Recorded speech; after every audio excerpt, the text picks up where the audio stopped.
सानू पुलिस ने बहुत तंगियां दित्तियां। परिवार मेरा, ओदी लाड़की, ओदे घरों मेरी लाड़की, सारियां सानू पुलिस ने लै जाना। फिर उस तो बाद फिर सानू सज़ा देन लग पे। इदां दिंदे रहे भाजी सानू सज़ा। सरदार जी नू खड़ के तो उन्होंने टंगना, टंग के तो फिर उन्होंने कुट मार के टंग देना। फिर इन्हों पुछना बई तू दस, इन कहना मैनू कोई पता नहीं गा। तो इन्होंने लत्तां लुत्तां भी उन्होंने घोटने रख के भन्ननियां मरोड़ मरोड़ के। तो जानी दा हालत इन्हां दी कुट मार के सिट के तो फिर इन्हों टंग देना। फिर लत्तां नजूड़ पा के उत्ते खड़े हो जाना, खिच देना इन्हां दा शरीर। जब बसी हो जानी तो इत्थे ठुड्डां ठाड्डां मारनियां, ना इन्हां तो बोल होना, तो फिर इन्हां नूं ला के सिट देना। जब तुहाडे कोल कोई जवाब ही नहीं सीगा तो फिर वो क्यों ये काम करदे रहे? पुत्त हुण साडा जोर की सी, उन्हां दे गाड़ी कोई जोर नहीं सी साडा। पंजाब दे लोकां दा इह कहना सी कि पंजाब पुलिस झूठे मुकाबले विखा के नौजवानां दी अलख मुकाउण विच लगी हुई है। इन्हां दे जिहड़े जिन्हों दे सो कॉल्ड एनकाउंटर्स ने, ये तो हुण पंजाब दा बच्चा बच्चा जानदा है कि इहदे विचों 100 एनकाउंटर्स के विचों जिहड़े 90 ने वो बिल्कुल झूठे ने। इन्होंने बंदे रखे होंदे ने, पकड़े होंदे ने पहले जदों अपनी लिस्टां बनाईयां ने खत्म करने वास्ते। हुण ये है तो सही ठीक कि कोर्ट उन्होंने कुछ नहीं कर सकता। मर्डरर्स भी हैगे ने, मर्डर वो भी करते हैं, पोलिटिकल मर्डरस भी करते हैं, दूसरे भी लुट खो भी करते हैं, सारा कुछ है। पर इस मसले नूं अगर स्टेट भी उस ही लैवल ते आन के हल करना शुरू कर दे जिस लैवल ते वो करना चाहते हैं एक्सट्रीमिस्ट, तो स्टेट अपने सारे उस तरह ही यानी लालसनेस लैवे बेशर्मी दे नाल कि ये बंदे हों तो असी कचहरियों के भी इन्हों कुछ कर नहीं सकते, इन्हों इंज ही खत्म करिए, तो फिर ये काउंटर प्रोडक्ट होना ही है। And Ribeiro, despite his explanations, could not convince the people. Later, when KPS Gill was brought in his place, there was no change in either policy or execution. बच्चों को मारना, बदोशियों को मारना मूवमेंट का सरोकार नहीं। मूवमेंट का बड़ी आइडियल इमेज लैके चलना चाहती है, चलती है। सरकार इनफिल्ट्रेट करके गलत काम कराती है। गोबिंद राम के अपने कैट्स ने, आलम की अपनी सेना और होर पुलिस अफसरों के KPS गिल वर्गिया ने आपको अपने ब्रिगेड बनाए ने, गैंग बनाए ने, आर्मड मलिशिया उन्होंने ਜਿਹੜੇ ऑपरेट करते हैं, लोगों को एक्सटॉर्शनस करते हैं, रेप करते हैं और सारा कुछ कर रहे हैं। सिख कदाचित काम नहीं करते। The vigilante groups were set up by Rajiv Gandhi and Shri Bhutta, the Home Minister of India, and through Ribeiro. And Ribeiro admitted that these black cats, the vigilante groups, were operating in the Punjab, and he also confessed that one of the groups was called Alam Sena, named after one of the senior DIGs of the state.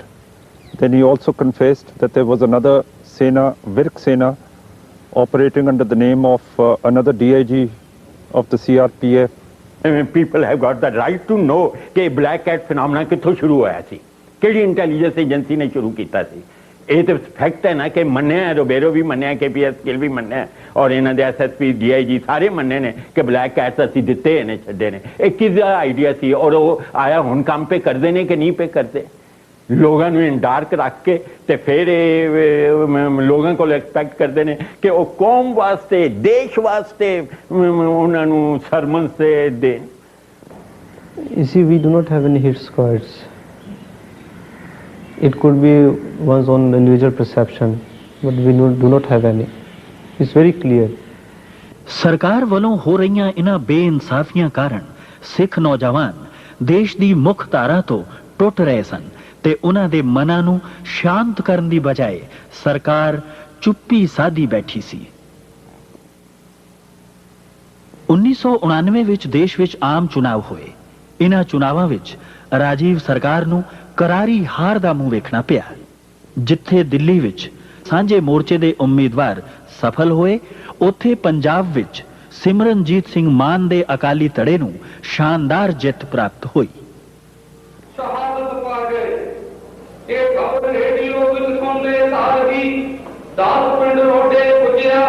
ਤੁਸੀਂ ਕਦ ਸੋਚਿਆ ਜੀ ਸਿਆਸਤ ਦੀ ਦੁਨੀਆ 'ਚ ਆਉਣ ਲਈ?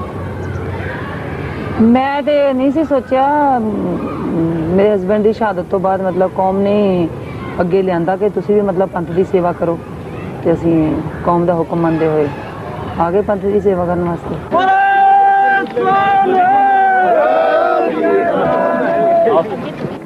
ਸਾਂਝੇ ਮੋਰਚੇ ਦੇ ਸਾਂਸਦਾਂ ਦੇ ਸਨਮਾਨ ਵਿੱਚ ਥਾਂ-ਥਾਂ ਤੇ ਸਮਾਗਮ ਕੀਤੇ ਗਏ। ਇਨ੍ਹਾਂ ਸਵਾਗਤੀ ਸਮਾਗਮਾਂ ਵਿੱਚ ਬੋਲਦਿਆਂ ਇਨ੍ਹਾਂ ਸਾਂਸਦਾਂ ਨੇ ਜਿੱਥੇ ਸਮੁੱਚੇ ਸਿੱਖ ਭਾਈਚਾਰੇ ਦਾ ਧੰਨਵਾਦ ਕੀਤਾ, ਉੱਥੇ ਨਾਲ ਹੀ ਇਹ ਵੀ ਯਕੀਨ ਦਿਵਾਇਆ ਕਿ ਉਹ ਜਲਦੀ ਹੀ ਪੰਜਾਬ ਦੇ ਮਸਲੇ ਨੂੰ ਹੱਲ ਕਰਕੇ ਪੰਜਾਬ ਵਿੱਚ ਸਥਾਈ ਅਮਨ ਕਾਇਮ ਕਰਨਗੇ। और मैंने कहने च कोई शक नहीं कि साडी जिहड़ी जित है, अगर सिख कम्युनिटी पूरी तरह नाल साथ में दिंदी तो जो आज रिजल्ट है वो ये रिजल्ट नहीं सी होना। जैसे भाई तारीफ सिंह जी ने अभी कहा, वास्तव में 1984 के दंगे कभी याद आते हैं तो रोंगटे खड़े हो जाते हैं। जिस सरकार ने उन अपराधियों को क्षमा करने की कोशिश की थी, उनको फिर दान देने की कोशिश की थी, 84 के दंगों में अपराधियों को सजा मिले, इसके लिए मैं हर वक्त आवाज उठाता रहूं। और मेरा जिन्नी पब्लिसिटी और जो कुछ भी मैं किया है, दो स्लोगन से सी, एक give peace a chance to Punjab और दूसरा पंजाबी एकता, तीजी गल चुकी नहीं। ਸਾਂਝੇ ਮੋਰਚੇ ਦੇ ਇਨ੍ਹਾਂ ਇਕਰਾਰਾਂ ਨੇ ਧੁੰਦਲੀ ਪੈ ਚੁੱਕੀ ਆਸ ਨੂੰ ਇੱਕ ਵਾਰ ਫਿਰ ਜਿਉਣ ਜੋਗਾ ਬਣਾ ਦਿੱਤਾ। ਪੰਜਾਬ ਦੇ ਲੋਕ ਇੱਕ ਵਾਰ ਫਿਰ ਉਸ ਰੋਸ਼ਨੀ ਵੱਲ ਤੱਕਣ ਲੱਗ ਪਏ ਜਿਸ ਦੇ ਉਜਾਲੇ ਵਿੱਚ ਖੂਨ ਦੇ ਛਿੱਟੇ ਮਿਟ ਜਾਣ ਦੀ ਆਸ ਬਣ ਗਈ ਸੀ।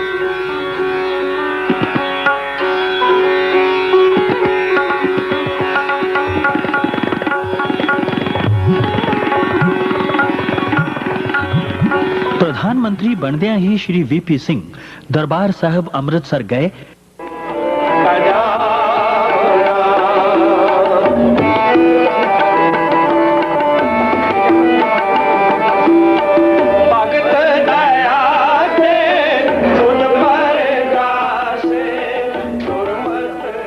This is your first visit after you became Prime Minister. What is the significance of this visit, Mr. Prime Minister? I came here to the Golden Temple to seek blessings and to pray for peace and prosperity of people of Punjab. Why only Punjab? Why Amritsar first? Because here the healing touch is needed most. So your visit essentially is for the healing touch of burning Punjab, to burning Punjab. I think the approach has to be human. Without a human approach, I see no solution of Punjab. What response did you find here? You see it around. People have come out with open hearts. That's why I have abundant security going about in open jeep, because my greatest security is the trust of the people of Punjab. And if I cannot earn it, there will be no solution. ਜੇ ਇੱਕ ਪਾਸੇ ਇਹ ਆਸ ਸੀ ਕਿ ਹੁਣ ਪੰਜਾਬ ਦਾ ਗੁਆਚਿਆ ਅਮਨ ਤੇ ਖੁਸ਼ਹਾਲੀ ਫਿਰ ਪਰਤ ਆਵੇਗੀ, ਤਾਂ ਦੂਜੇ ਪਾਸੇ ਕਈ ਸਿਆਸੀ ਨੇਤਾਵਾਂ ਦਾ ਇਹ ਖਿਆਲ ਸੀ ਕਿ ਸਾਂਝੇ ਮੋਰਚੇ ਦੀ ਵੀਪੀ ਸਰਕਾਰ ਵੀ ਕੋਈ ਵਿਸ਼ੇਸ਼ ਉਸਾਰੂ ਕਦਮ ਨਹੀਂ ਚੁੱਕ ਪਾਏਗੀ। ਵਰਤਮਾਨ ਹਿੰਦ ਸਰਕਾਰ ਘੜੀ ਮੁੜੀ ਆਖਦੀ ਹੈ ਕਿ ਉਸ ਨੂੰ ਸਮਾਂ ਦਿੱਤਾ ਜਾਵੇ, ਉਹ ਪੰਜਾਬ ਦਾ ਮਸਲਾ ਹੱਲ ਕਰ ਦੇਣਗੇ। ਕੀ ਤੁਸੀਂ ਸਮਾਂ ਦੇਣ ਦੇ ਹੱਕ 'ਚ ਹੋ? ਮੇਰਾ ਖਿਆਲ ਹੈ ਕਿ ਉਹਨਾਂ ਨੂੰ ਸਮਾਂ ਕਾਫੀ ਦਿੱਤਾ ਗਿਆ ਹੈ। ਉਹਨਾਂ ਕੋਲ ਸਮਾਂ ਜਿੰਨਾ ਮਿਲ ਚੁੱਕਾ ਉਹਨਾਂ ਨੂੰ, ਜੇ ਅਗਰ ਇੰਨੇ ਸਮੇਂ ਵਿੱਚ ਕੋਈ ਫੈਸਲਾ ਨਹੀਂ ਕਰ ਸਕੇ, ਉਹ ਮੇਰਾ ਖਿਆਲ ਹੈ ਆਉਣ ਵਾਲੇ ਟਾਈਮ 'ਚ ਫੈਸਲਾ ਨਹੀਂ ਕਰ ਸਕਣਗੇ। Well, the Indian state doesn't want to sort of solve the problem. That I'm quite sure about. ਜਿਵੇਂ ਕਿ ਕਈ ਰਾਜਸੀ ਨੇਤਾਵਾਂ ਨੇ ਕਿਆਸਿਆ ਸੀ, ਉਹੀ ਗੱਲ ਸੱਚ ਹੁੰਦੀ ਨਜ਼ਰ ਆ ਰਹੀ ਹੈ। ਸਾਂਝੇ ਮੋਰਚੇ ਦੀ ਸਰਕਾਰ ਨੂੰ ਕੇਂਦਰ ਵਿੱਚ ਆਇਆ ਕਰੀਬ 1 ਸਾਲ ਹੋ ਗਿਆ ਹੈ, ਪਰ ਪੰਜਾਬ ਵਿੱਚ ਅਜੇ ਵੀ ਰਾਸ਼ਟਰਪਤੀ ਰਾਜ ਜਾਰੀ ਹੈ। ਸਰਦਾਰ ਸਿਮਰਨਜੀਤ ਸਿੰਘ ਮਾਨ ਨੇ ਰਾਸ਼ਟਰਪਤੀ ਰਾਜ ਦੇ ਮੁੜ ਲਾਗੂ ਕਰਨ ਦੇ ਰੋਸ ਵਜੋਂ ਆਪਣੀ ਲੋਕ ਸਭਾ ਦੀ ਸੀਟ ਤੋਂ ਅਸਤੀਫਾ ਦੇ ਦਿੱਤਾ ਹੈ। ਉਹਨਾਂ ਕੇਂਦਰ ਦੀ ਇਸ ਕਾਰਵਾਈ ਨੂੰ ਲੋਕਤੰਤਰ ਦਾ ਕਤਲ ਕਿਹਾ ਹੈ।